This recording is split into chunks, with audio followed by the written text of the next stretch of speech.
बिस्मिल्लाहिर्रहमानिर्रहीम। अस्सलामु अलैकुम वरहमतुल्लाहि वबरकातुहू।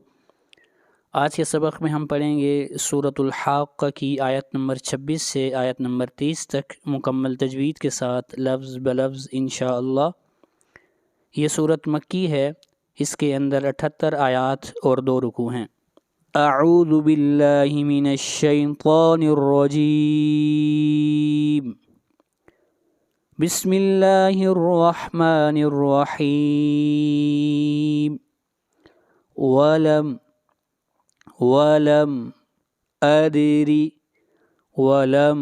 अदरी मीम के ऊपर इजहार होगा।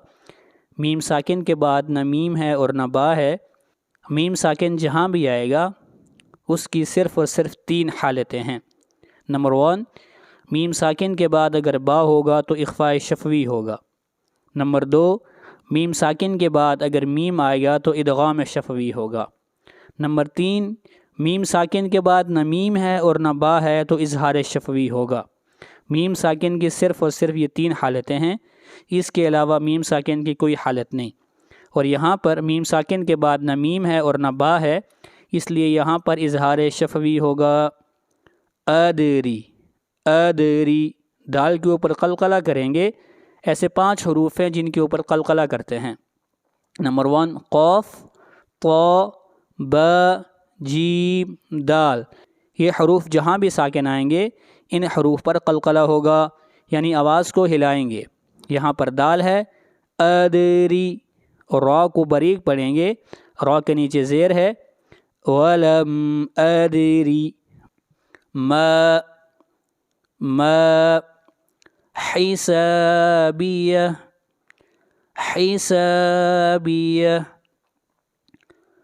वलम अदरी मा हिसाबियह वलम अदरी मा हिसाबियह। आगे बढ़िए आयत नंबर 27। या लैतहा, या के ऊपर खड़ी ज़बर है। या को खींच कर पढ़ेंगे 1 अलिफ के बराबर, और हा को भी खींच कर पढ़ेंगे 1 अलिफ के बराबर। यहाँ पर अलिफ मद्दा है। या लैतहा कानतिल क़ाज़ियह। क़ाफ़ और लाद ये दोनों हरूफ मुस्तालिया में से हैं। दोनों को मोटा पढ़ा जाएगा और यहाँ पर आखिर में गोलता है। जब इसके ऊपर वक्फ़ करेंगे तो यह हा बन जाएगी।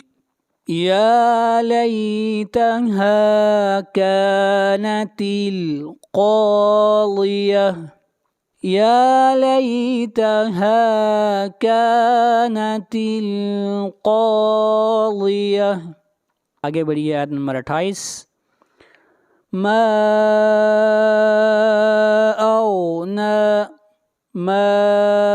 मद मुनफसिल, क्योंकि यहाँ पर अलिफ मद्दा के बाद हमज़ा दूसरे कलमे में है। औ न, गैन को मोटा पढ़ेंगे। गैन हुरूफ मुस्तालिया में से है। औ न नून को खींच कर पढ़ेंगे 1 अलिफ के बराबर। यहाँ पर खड़ी ज़बर है। औ न अन्नी, नून के ऊपर शद है, गुन्ना करेंगे और नून को खींच कर पढ़ेंगे 1 अलिफ के बराबर। यहाँ पर या मद्दा है। मालियह मा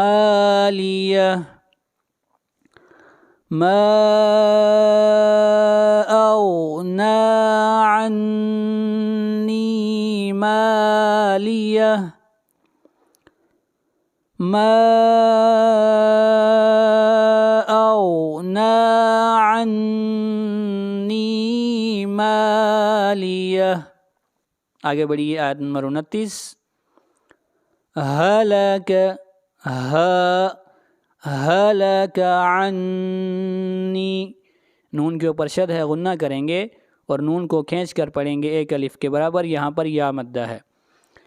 हलक अन्नी सुल्तानियह, तो को मोटा पढ़ेंगे। तो हुरूफ मुस्तालिया में से है और तो को खींच कर पढ़ेंगे 1 अलिफ के बराबर। हलक अन्नी सुल्तानियह هلك عني سلطانیہ۔ آگے بڑھیے آیت نمبر 30، خذوہ، خا کو موٹا پڑھیں گے، خا حروف مستعلیہ میں سے ہے، خذوہ، رال کو کھینچ کر پڑھیں گے ایک الف کے برابر، یہاں پر واو مدہ ہے، خذوہ فغلوہ، غین کو موٹا پڑھیں گے، غین حروف مستعلیہ میں سے ہے، اور یہاں پر مد عارض وقفی ہوگی۔ مد عارض وقفی وہ مد ہوتی ہے جہاں پر حروف مدہ کے بعد عارضی سکون ہو، یہاں پر عارضی سکون ہے، اگر ہم اس کو آگے ملا کے پڑھیں گے تو یہ سکون ختم ہو جائے گا، اس لیے یہ مد عارض وقفی ہے۔ خذوہ فغلوہ، خذوہ فغلوہ۔ یہ تھا ہمارا آج کا سبق، اپنا بہت خیال رکھیے گا اور میرے واسطے دعا کیجیے گا۔ السلام علیکم ورحمۃ اللہ وبرکاتہ۔ اللہ حافظ۔